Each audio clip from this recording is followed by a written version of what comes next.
Okay. So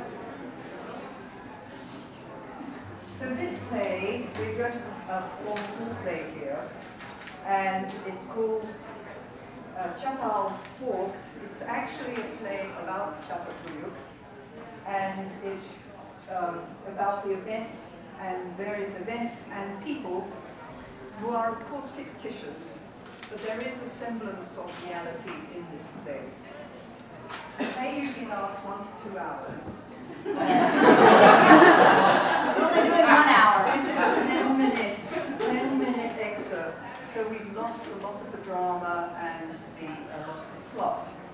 So what I've done is to focus on the archaeological drama rather than personal drama. And I work with Sinan Ünel, who is an Polish-American playwright who's centered in Massachusetts, and I worked with him for about 3 years, as did many other people on the Chatal team. And as he created this play, last summer I was asked to go to Boston as a consultant at the Huntington Theatre's workshop, and where they performed, really did the first reading of this play. And it was amazing there. I was just very impressed how they were able to, the actors there were able to create their characters, and they were able to create these characters and roles, even though they had no idea of archaeology. None of them had ever done any archaeology. And that was really impressive. Our play is rather different.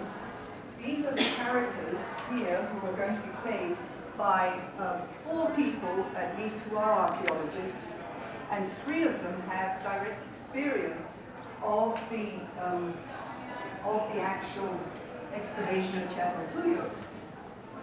And one of them, Annie, almost does, because she's been kind of immersed in the videos of the daily videos of Çatal for last year. Our 5th member, Scott, is the only professional actor in this group, and he knows nothing about archaeology, has no experience. There won't be any difference. Has no experience of Çatal. So we've got these actors here, and in order that you know who is playing who, we have a little reminder that each of them can display. Alice, Joan, me, Jake, Nikki, and Mira. Oh, and Masoum, who's playing 2 characters, because he's a professional.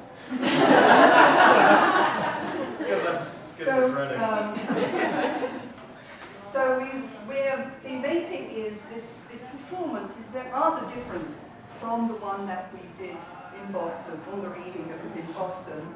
There's a bit more movement. We've got some movement, we've got some backdrops, we've got some sounds, so it's a little different. And in addition, our performance today is really about the experience of the actors as much as it is about the content of the play. It's about the complex layers of reality and a new illusion that embraces each actor, and that gradually also enmeshes the audience, I hope, in actually what we do. A lot of you know what we do, but some of you don't. So we're going to try this play now, and I hope the sound works. Trying to work. Let's make sure we're ready. Set. Are you all set, my actors? Alice is ready. You've all got your... And we're also going to make it very clear what's happening by giving you the date line. That's very important. So once upon a time,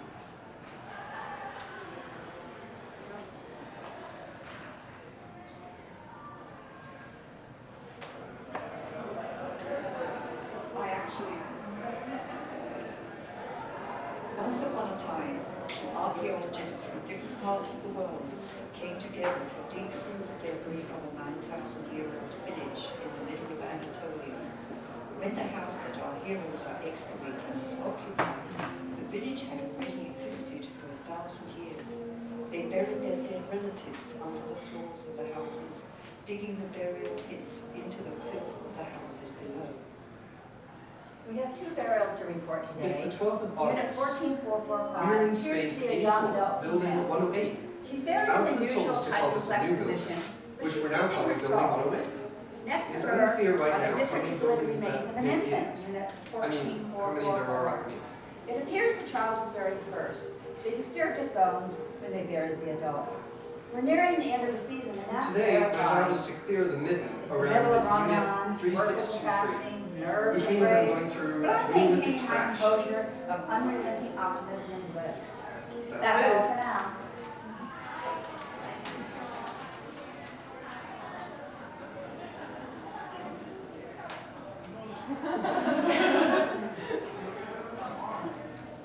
Hello. Who are you, please? Hello? You must come back. Do you hear me? Nobody allowed without permission. Please, come back. Hello? No.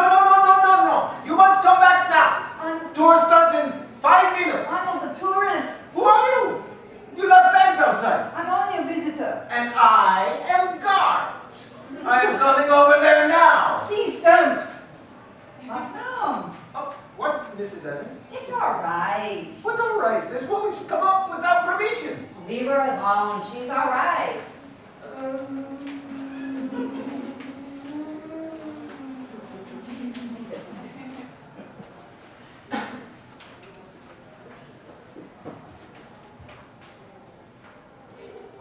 Good morning. Good morning. It's okay if I perch over here. Sure. I'm Jake. Hello, Jake. I'm Joan. I know who you are. You're famous. Why does everybody keep saying that? It's embarrassing. Okay. You're not famous. I'm not famous. Can you tell me what's going on? Well, it's been a complicated morning. We've had 3 more skellies pop up, which puts Nikki in a nastier mood than usual.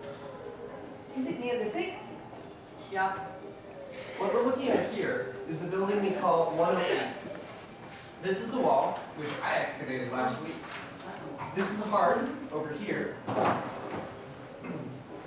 And the oven, where we believe the ladder came down.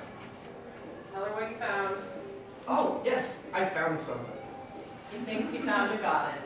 Really? Yes, I'm almost sure it's a goddess. Don't tell her anything about the goddess. She wrote the book on goddess. Oh, my God. Oh, come on now. Would you like to see? Sure. It's a goddess. I'm pretty sure it's a goddess. Or it's a misshapen clay ball. I don't know, Jake. Yeah, right? There's the head, there's the torso, and there's the hefty bosom. Could be a goddess. You can see a goddess anywhere if you want to see a goddess. You can look at my ass and see a goddess. Oh, is it? Did it break? It's fine. Would you like to hold it some more? I don't know. Professor Fox, how about you come down and give us a hand? She could help me with my burial. How about helping me with my notes? All you have to do is write them down. She's not familiar with the system. I can teach you. It's nothing like what you did 10 years ago. It's not Whole that, new system. it's not that hard. I'll do it.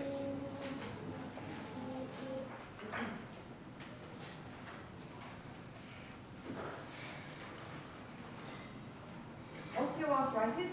Definitely. The hand bones are arthritic as well. The female's younger, but not by much. The adult male, 19484, was buried first.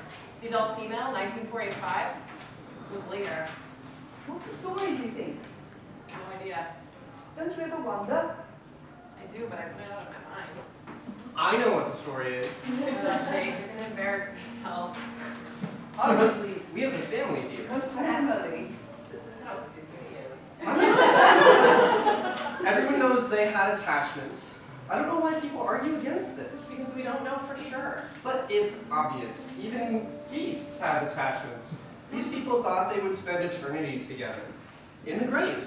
I'm not being scientific. Oh, you're I'm not being scientific. No. Go on, Jake. Well, when the husband died, the lady was so desperate. Lady. I mean, the adult female couldn't possibly survive without her man, and especially not with a child.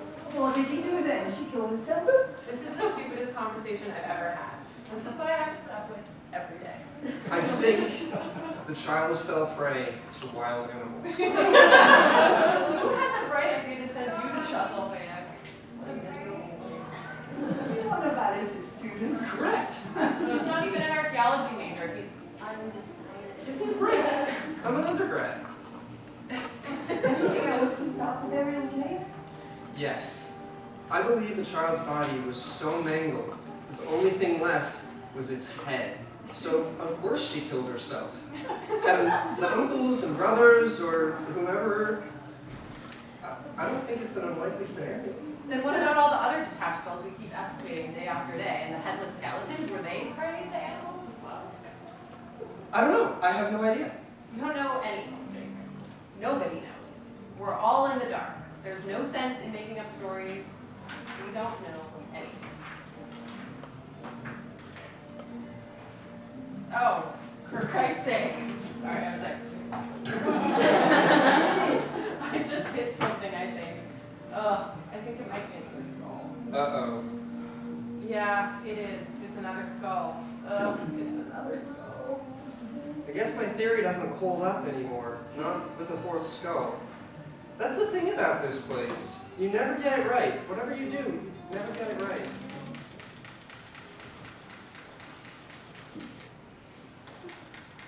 10 more days remain. Ramadan is over, thank God, and things seem to have returned to a semblance of normalcy. My decision to invite Professor Fox has, well, for the most part, produced positive results. We've made excellent progress in a short period of time. Jake, What? haul some of that dirt over here and bury me with the skeletons. What are you talking about? Right now. Is this what's going to be every day? I don't know. It's your favorite or something. The music is killing me. Don't you understand? It's depressing. Hey, look over there. What? There's something red going on. No, there isn't. Look. I don't see anything. Age almost. Well, you can't see it from there. It's nothing, Jake. It's your first wall, for God's sake. It's not like scratching the lottery ticket. What's going on here? You think? Nothing. Everything's fine. You've been in that hole, that pit, for a whole week. You made hardly any progress at all today. I can't believe it. You told me to take my time. Yes, but within reason. There are at least 2 more burials we have to complete before we end. I'm a little distracted. Is that all right? Talk to Jake. He thinks he found something. What? Huh? Did you find something? I don't know. It's some red paint. Nikki doesn't think it's anything. Show me. Right, up here in the corner. Will you get Alice, please?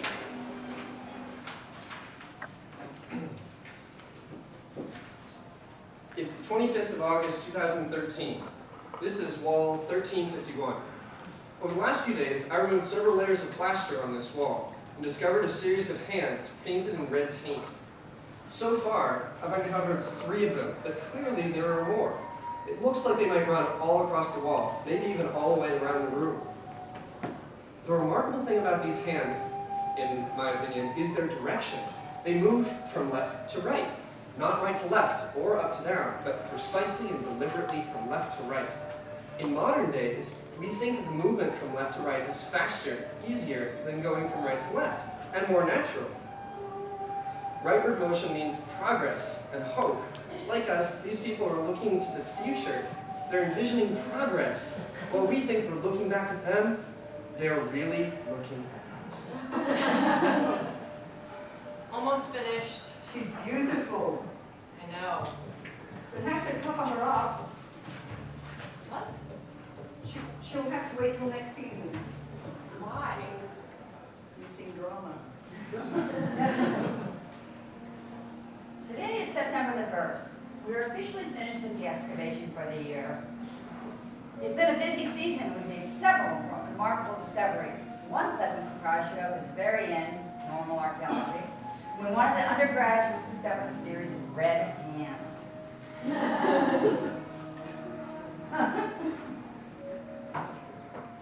I want to thank you, Professor Fox, For what? for believing in me, for putting me on the wall. You didn't have to. Yes, I did. I needed someone to scrape it. I think it's more than that. How so? Well, I know people are saying it was luck, but I don't agree. As soon as I started scraping, I knew what I'd do for the rest of my life. And it was no accident that I found it. It was though I knew it was there. It was calling to me. It was waiting for me to find it and to bring it back. Jake. I'm an archaeologist, Professor Fox. I know that now. And I owe it to you. What kind of archaeologist are you, Jake? What do you mean? How many kinds are there? Are you the kind of archaeologist who will completely remove himself from his interpretation, keep his interpretation as pure as possible from his biases, opinions, way of life, childhood experiences, prejudices, and point of view? Of course.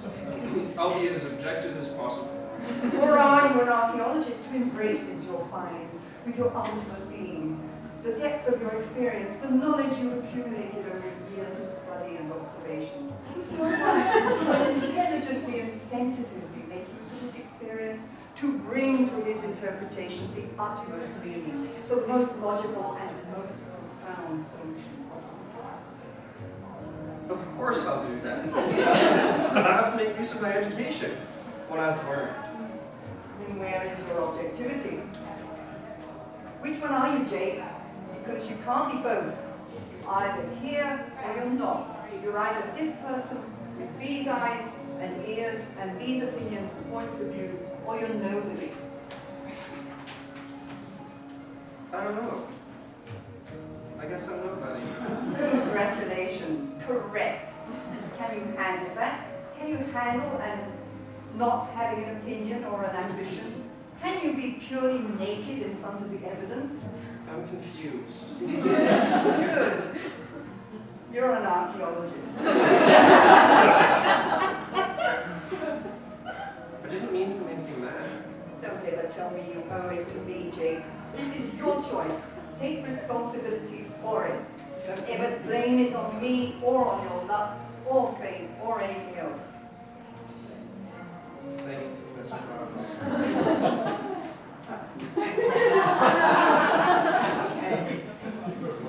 The last of the ancestors we uncovered this season is that of a mature woman. It's a beautiful skeleton, perfectly articulated and complete in every way. It's rare that we find a skeleton that's not been bothered by burrowing animals, other burials, grave robbers, or later buildings. She's preserved just as she was placed when she was buried. We have so many questions for her, but all we can do now for her is acknowledge her and remember her. That's what we do as archaeologists. We forget nothing and no one.